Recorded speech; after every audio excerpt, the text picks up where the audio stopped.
Okay, I want to do a little video here on part two of dealing with Jackie, and she does a lot of satire on here, so I like to do a little comedy. And watching people who are atheists try to deal with sexual promiscuity, sleeping around.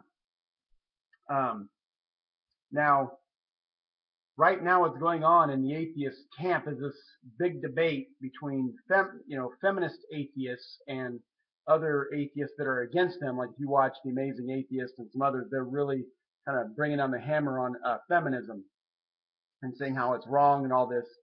And Richard Carrier just came out talking about how he is his sexual orientation is polymorphous. He must sleep with multiple women at the same time. He has to do it. It's in his DNA programming. He's got to sleep around. And what happened was he cheated on his wife, and now he realizes he's coming out of the closet as polymorphous, and he has to sleep around with multiple people at the same time. And he's really feeling it for those poor men who have to cheat on their wives. You know, those poor guys, and he wants to help those men that cheat on their wives. You know, because they too, because of DNA programming and their orientation, are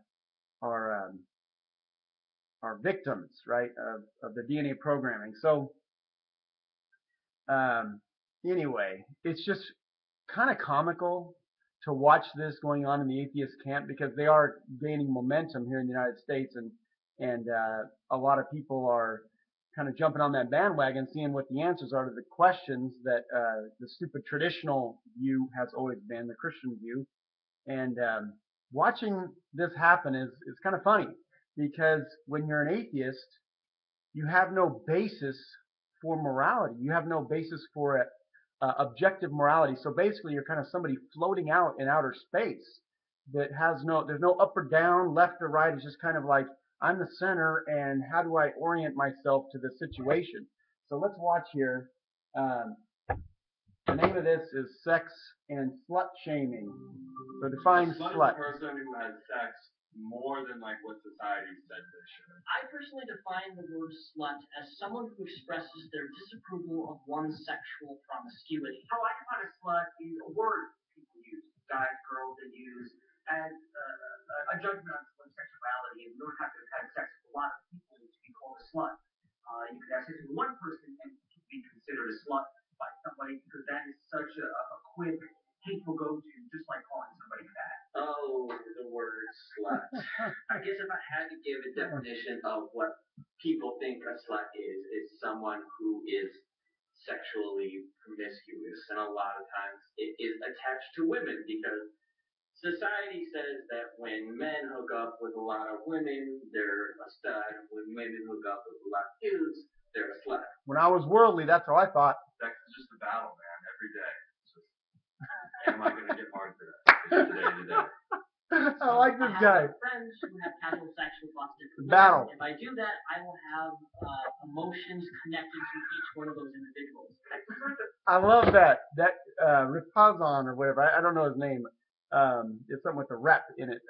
He's a big toy guy. If you look in the back, he has a toy. He's a very popular atheist. I've watched a couple of his videos.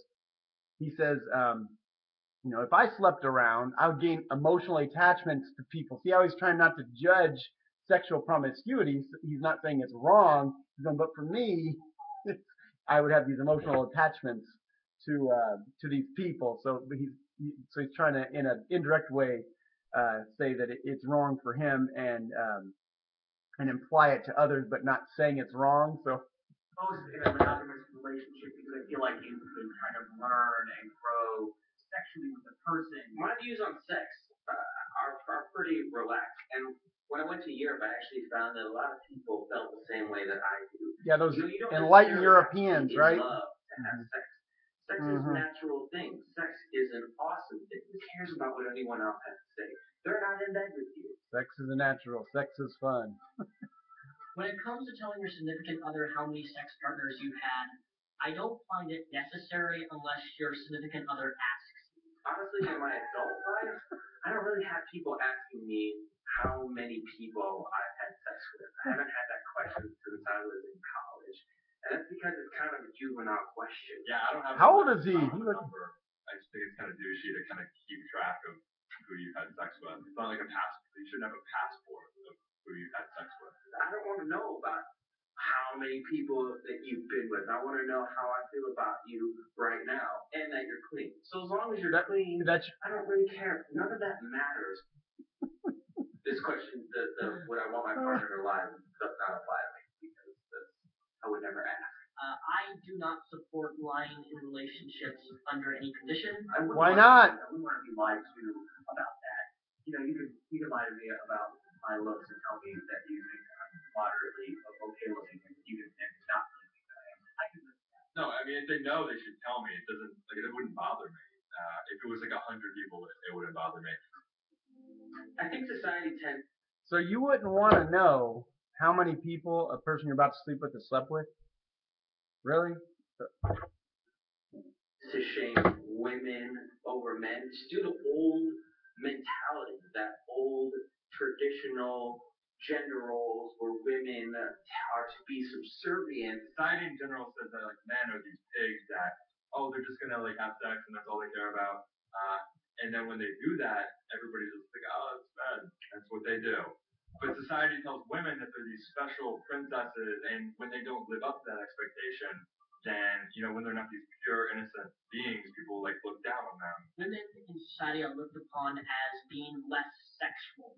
That men are the dominators, the aggressors, the instigators. They are the ones with the highest sex drive. I think it's a power thing. Women having power over something is it kind of, I think it's scary. These folks are lost. LOST. Promiscuous sex is dangerous. I didn't sleep around a lot before I was a born again Christian. I did sleep around a little bit, not a lot, but I know a guy who I asked him. I said, who did sleep around a lot, and he said, you know what the best sex is when you're with one person and you learn each other. That's the best. And that is the best. And that's what the Bible teaches. One man, one wife for life. That is the best. This is dangerous, folks. Don't buy into this. Don't buy into not judging sexual activity and just letting it go. This is going to land you in all kinds of things. We're going to deal with that too when she talks about the Catholic video that she mocks. That actually be our part 3 next. All right.